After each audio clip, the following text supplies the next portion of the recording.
When I went to school, the lady teacher, Miss Mdingane, asked, "What is your name?" I told him my African name, Kholikhlas. She says, "No, I don't want that one. You must have a Christian name." So I say, "No, I don't have one." She says, from today, you're going to be Nelson. So henceforth, he would be known to the world as Nelson Mandela.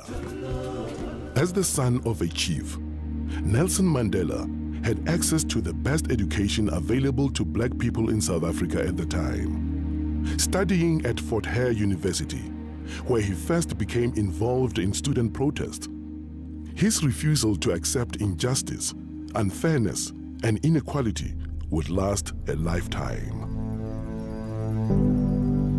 South Africa, 1941.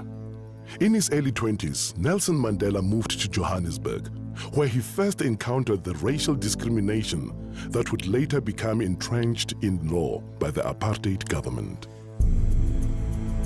Working on the mines and later as a clerk in a law firm, Mandela pursued his law studies and joined the African National Congress, the oldest black political organization in South Africa. It was when I came into the African National Congress that I realized that Xhosas are only a part of the African people. That the task of the ANC was to unite the African people and out of them build a nation. In 1948, the nationalist government was voted into power by the white electorate in South Africa, and the battle lines were clearly drawn. Comrade Oliver said, "Well, I like this because we now know we have an enemy in power, and I think that we're going to have a better opportunity of mobilizing our people." Our policy is one which is called by an Afrikaans word apartheid. And I'm afraid that has been misunderstood so often. It could just as easily, and perhaps much better, be described as a policy of good neighborliness.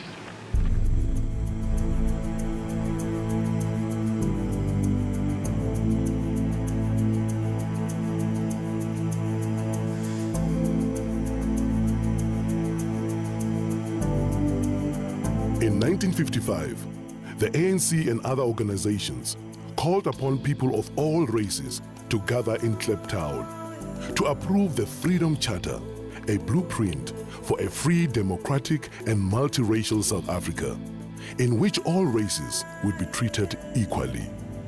Nelson Mandela, one of the chief organizers of the gathering, was banned by the government from attending and was forced to watch proceedings from the sidelines. In 1956, the organizers of the Freedom Charter and other leaders in the Congress movement were charged with high treason. The trial was specifically designed to occupy the opposition and keep them out of politics. It dragged on for 4.5 years, and it would be another 40 years before the Freedom Charter finally bore fruit. South Africa, 1960.